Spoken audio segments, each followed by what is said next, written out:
소개해드릴 이야기는요. 잘못된 선택으로 모두를 파멸시킨 한 사람의 이야기입니다. 2008년 1월 달 캐나다의 브리지워터를 발칵 뒤집은 사건이 벌어집니다. 12살 어린 소녀 카리사가 행방불명이 되는 일이 벌어집니다. 어린이인데. 실종된 거예요? 어린아이가 실종이 됐어요. 네, 이게 12살 소녀. 카리사. 어느 날 엄마와 함께 마트에 간 카리사가 차에서 기다리고 있는 동안 엄마가 나와 보니까 사라진 거예요, 카리사가. 아니 왜 사라질 수 있을까요? 누가 납치를 하지 않는 한. 보통 그렇게 생각을 네. 하죠. 아니면 자기가 나간 걸 수도 있고 잠깐. 장난치러 나왔다가 길을 잃었다던가. 그러지 않은 것 같은 게 미국도 좀 뭔가 이제 엄마가 장 보면서 애들은 뭐 그냥 절대 나가면 안 된다 뭔가 이런 식으로 훈계시키거든요. 그래서 그냥 자기 발로 안 나갔을 것 같아요. 그렇죠. 그때. 워낙 넓다 보니까. 네. 카리사의 엄마도 너무 놀랐어요. 엄마는 바로 페니 부드로라는 사람인데요. 부드로. 닮았죠. 닮았네. 네. 너무 놀란 이 페니가 딸 카리사를 찾기 시작합니다. 근데 하필이면 이날 그 최저 기온이 영하 12도까지 떨어지는 아주 추운 날씨였다고 합니다. 아, 영하 12도 정말 춥거든요. 밖에 막 10분만 있다가 죽을 수도 있고 막. 바로 딸 카리사의 행방에 대해서 실종 신고를 합니다. 이게 눈보라 때문에 일단 수색에 너무 어려움이 있었어요. 근데 목격자마저 없는 상황에 너무나도 막막해진 경찰은 범국민적인 사건으로 공개 수사로 전환을 합니다.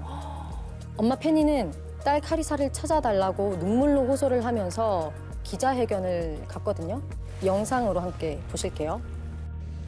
I'm just here to reach out to my daughter. Carissa, I just want to tell you that you have lots of people who love you and want you home. Your mom is here, your dad, Shane, Vernon, your Uncle Joey, your Aunt Chrissy. We all love you. And if there's anybody out there that knows, has seen her or anything, please call. 얼마나 힘들겠어요. 딸을 잃어버렸으니. 이 카리사를 향한 엄마 페니의 애끓는 이 모성에 감동한 나머지 이제 국민들이 함께 카리사를 찾기 시작합니다. 정말 대대적인 수색을 진행을 해요. 좋은 소식이 좀 들렸으면 좋겠습니다. 찾을 수 있을 것 같은데? 그러게요. 그렇게 실종 13일 만에 카리사를 발견합니다. 13일 만에. 13일 만이면 그래도 살았을 수도 있겠죠? 어떻게 됐나요? 살았습니까? 아니면 혹시 사망을 했습니까?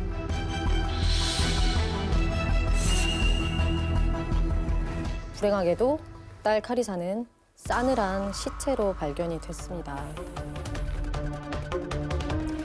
게다가 이 시신의 상태가 너무 충격적이었는데 이게 청바지가 일단 반쯤 내려가 있었고 속옷도 벗겨진 채 발견이 됐어요. 그러면 성범죄 사건인 거예요? 그렇게 추측을 하고 신속히 부검을 했는데 카리사의 몸속에 정액이나 체액이 발견되진 않았어요.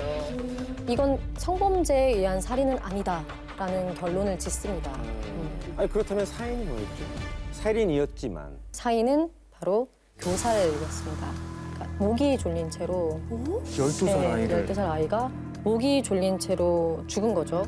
일단은 이제 사인이 밝혀졌기 때문에 카리사의 장례식이 진행이 돼요. 근데 엄마 팬이 아까 그 실종됐을 때 인터뷰 영상에서 보셨듯이 모성애가 대단했잖아요. 정말 제대로 서 있는 것조차 힘들어서 남편에게 매달린 채로 장례식을 지켜봤고요. 결국에 어머니는 또 쓰러지기까지 합니다. 근데 엄마 팬이도 팬인데 온 국민적으로 다 찾기 위해서 노력을 해서 사람들도 엄청 충격받았을 것 같아요. 그래서 이 실종됐을 때 13일 동안 카리사가 무사히 돌아오기만을 기다리던 이 캐나다 국민들 역시 카리사의 시신이 발견된 곳에 찾아가서 추모 행렬을 이어갔다고 합니다. 정말 추운 날씨였는데도 불구하고 국민들의 발길이 끊어지지 않았어요. 그렇게 4개월이 흐른 후 6월이 되던 어느 날 드디어 범인이 체포가 됩니다. 아, 그래서 잡았구나. 범인은 놀랍게도 바로 엄마 팬이었습니다. 아, 이게 말이 되는 일입니까? 왜? 이게? 그 국민들에게 뭔가 찾아달라고 호소했는데 자기가 죽인 거였어요? 너무나도 놀라운 이 체포 당시의 상황 사진으로 준비했습니다. 왜 울어요? 지가 울고 있는 거예요, 저 지금? 울음을 모르겠어요. 이거 왜 잡혀서 울어? 우는 걸까요? 딸을 잃어서 울 자격이 우는 있나? 걸까요? 진짜 울 자격이 있네, 진짜로 자기한테. 이쯤에서 엄마 페니가 아까 인터뷰했던 영상을 다시 한번 볼게요. I'm just here to reach out to my daughter. Carissa, I just want to tell you that you have lots of people who love you. Please just reach out to someone. At least call us. 카메라를 막 의식하는 것 같기도 하고 알고 보니까 We all love you. 완전 여우주 현상인데? 와, 난 이 이후의 스토리가 너무 궁금하다. 그러니까요. 도대체 왜? 너무나도 이 충격적인 이유를 지금부터 얘기해 드릴 텐데 먼저 이 페니의 과거에 좀 주목할 필요가 있습니다. 그래요. 어떤 사람입니까? 네. 페니는요, 마트에서 계산원으로 일을 했어요. 이때 같은 마트의 정육점에서 일하던 폴 부드로와 사랑에 빠지게 됩니다. 둘은 사랑의 결실인 카리사를 갖게 돼요. 그래서 혼전 임신이긴 했지만 우리 잘 키워보자라는 약속을 하고요. 그렇게 장밋빛 미래를 꿈꿨지만 페니의 남성 편력으로 인해서 오래가지 못합니다. 남성 편력? 이제 폴에 아이를 임신을 했잖아요. 다른 남자에게 마음을 빼앗겨요. 대단하다. 근데 더 충격적인 것은 상대방의 남자는 바로 같은 마트에서 또 일을 하던 아르바이트생 쉐인이었습니다. 얼굴을 잘 보세요. 심지어 그의 나이는 10대였고요. 19살이었어요. 이 남성 쉐인의 성은 부드로였습니다. 친척인가? 놀랍게도 폴과 쉐인은 형제 사이였습니다. 형제? 친 그냥 형제였어요. 네. 도련님이랑 네, 도련님이랑 사랑에 빠진 거죠. 약간 정상이 아닌 그림이잖아요. 아니 그럼 팬이 혼자 짝사랑한 거예요? 셰인의 반응이 어땠습니까? 당연히 단칼에 거절을 해요. 이건 좀 아니다. 뭐 하시는 겁니까? 라고 거절을 해요. 다행히도. 이 단칼의 거절에도 불구하고 먼저 쉐인이 거부를 해도 다가가서 키스를 시도하거나 심지어 폴과 페니가 함께 있을 때조차도 계속 추파를 보내요. 너무 이 일반 상식에서 너무 멀리 떨어진 얘기를 막 듣고 있는 느낌이에요. 이 쉐인도 되게 상식적인 남자였으면 좋겠지만 결국 쉐인도 페니의 유혹에 넘어갑니다. 쉐인도 이게 말이 안 되는 상황인 걸 알고는 있어요. 그나마 이제 상식이 개념은 있는 거죠. 그래서 페니에게 얘기해요. 형과 관계를 끝내던가 이렇게는 진짜 나 못 만나겠다라고 선언을 해요. 쉐인의 제안을 듣자마자 가방을 바로 싸서 집에서 나옵니다. 이렇게 되면 형도 알았을 거고 알았겠죠. 형제 사이가 완전 끝났을 것 같은데요? 맞아요. 둘은 한마디도 하지 않았고 서로의 존재 자체를 무시하기 시작해요. 폴은 아이한테만큼은 최선을 다하겠다라는 얘기를 합니다. 그러면서 어쩔 수 없이 페니와 연락을 계속 주고받아요. 뱃속의 아이 대신 눈앞의 사랑을 택한 이 팬이는 셰인과 잘 살고 있습니까? 결혼을 해요. 둘이 어찌됐든 페니와 쉐인은 결혼까지 골인을 하고요. 형의 딸인 카리사를 낳았잖아요. 이 둘이 잘 키우자라는 약속을 하고 살기 시작해요, 셋이. 근데 쉐인이 딸 카리사를 정말 본인의 딸처럼 우선순위를 페니보다 카리사에게 더 두기 시작하는 거예요. 카리사를 너보다 잘 키울 사람은 없을 것 같다라고 형인 폴까지 인정을 하기 시작해요.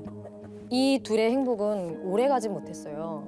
이 가족을 먹여 살려야 되잖아요, 이 쉐인이. 그렇죠. 너무 바쁜 쉐인 때문에 페니는 카리사와 보내는 시간이 너무 많아지는 거예요. 불만이 왜? 이건 근데 당연한 거잖아요. 독방육아. 네. 산후우울증도 있고. 그렇죠. 또 그래서인지 이런 결정을 해요. 일을 해야 되겠다라는 생각에 페니는 2007년 초 카리사가 11살이 되던 해에 대형마트에 다시 취직을 해요. 또 왜 마트로? 지민 씨의 예측이 맞습니다. 버논 맥컨버라는 남자를 만나게 됩니다.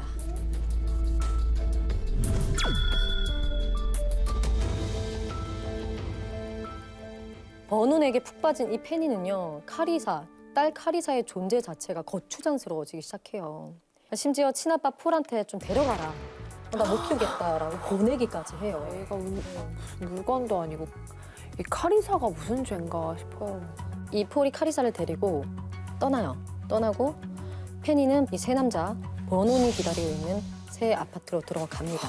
이 카리사는 또 이제 친아빠 폴을 따라서 갔잖아요. 근데 적응을 못해요. 그래서 2달 만에 엄마 페니가 있는 곳으로 다시 돌아옵니다. 근데 지금 페니는 말씀하신 대로 이미 새 남자랑 새 살림을 지금 그렇죠, 차렸잖아요. 그렇죠.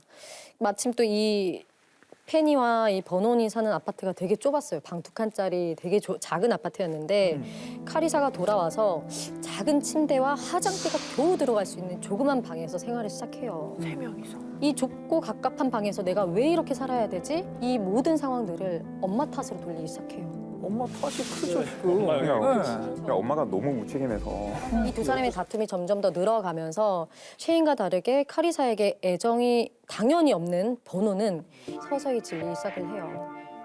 그래서 결국 버논은 페니에게 해서는 안 될 선택을 하게 합니다. 나야 딸이야. 둘 중 하나 선택해. 초딩이야 진짜. 아 이건 정말 그냥 헛소리잖아요. 근데 페니가 이거에 좀 반응을 해요? 정말 기가 막힌 선택을 했습니다. 남자친구인 버논을 잃는 것보다 딸인 카리사를 잃는 게 낫다. 카리사만 없으면 된다. 라고 생각을 했다는 걸 얘기를 했대요.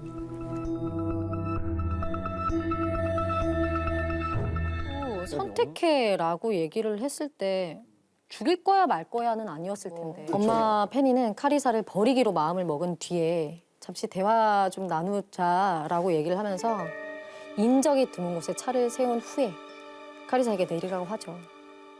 이 순간 주머니에 미리 넣어둔 밧줄을 꺼냅니다.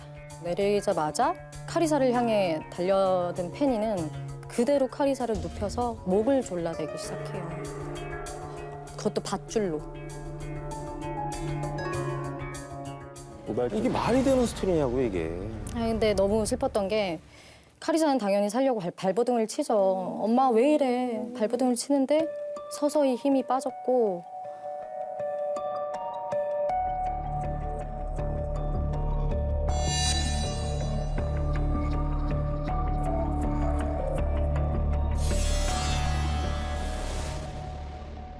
카리사는 당연히 살려고 발버둥을 치죠. 엄마 왜 이래? 발버둥을 치는데 서서히 힘이 빠졌고 한마디를 남긴 채 숨이 멎고 맙니다.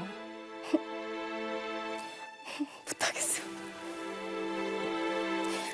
마음이 돈. 엄마 그러지 마. 이렇게 한마디를 남기고 못 읽겠다.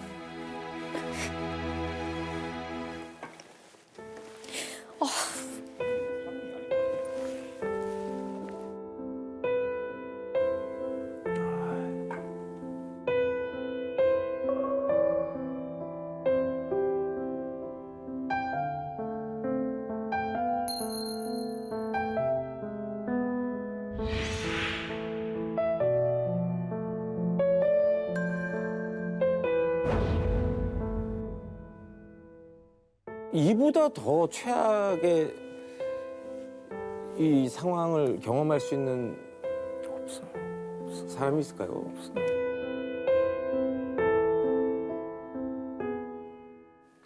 여기서 끝이 아닌 게 이 엄마 페니는 숨이 멎은 딸 카리사를 질질 끌고 유기하기 좋은 곳으로 향해요. 이때 시체가 땅에 쓸리면서 바지가 벗겨졌던 거고 그대로 버리고 떠납니다. 잘 됐다라는 생각까지 했대요. 차라리 내가 죽인 게 아니라 성범죄처럼 보이겠구나. 거의 역대급 사이코 아니에요? 이제 들은 이야기 중에 제일 센 이야기 중에 하나. 아니 4개월 만에 잡혔잖아요. 그럼 범인을 특정하기가 쉽지 않았을 텐데. 이 주변에 증언이 있었는데 이 실종된 이후에 페니와 버논이 성관계하는 소리가 그 이전보다 더 잦아졌대요. 자기는 즐거웠던 거야 지금 그 이후의 모든 순간이. 게다가 하루는 페니와 버논이 크게 다툼을 했어요. 다툼을 벌였는데 이때 버논이 어떻게 이럴 수가 있어. 넌 날 끌어들였어. 라고 화내며 뭐 소리까지 쳤다는 제보가 들어왔대요. 경찰은 심증은 있는데 증거가 없는 거예요. 그래서 함정 수사를 하기로 해요. 먼저 이 경찰은 암흑가의 조직원으로 위장을 해서 소형 카메라와 녹음기를 몰래 세팅한 후에 페니와 버논에게 접근을 해요. 도움 필요한 거 있으면 다 얘기해. 내가 들어줄게. 라는 은밀한 제안을 건네요. 페니는 나는 내 손으로 딸의 목숨을 앗았어요. 뭐 자랑스럽진 않지만 내가 해야 할 일을 했다고 느꼈어요. 라고 태연이 말을 합니다. 그리고 이 모든 자백들은 생생히 녹화가 되고 있었고요. 페니를 법정에 세웁니다. 페니는 결국 살인에 대한 유죄를 인정받고 징역 20년을 선고받게 됩니다. 진짜 이해가 페니의 재판을 진행한 스튜어트 판사는 재판 도중에 페니를 향해서 이런 말을 남겼습니다. 칼이 한번 읽어주시겠어요? You can never call yourself mother. The words "mommy don't" are there to haunt you for the rest of your life. 당신은 결코 자신을 엄마라고 부를 수 없습니다. 엄마 그러지 마라는 말이 평생 당신을 괴롭힐 겁니다.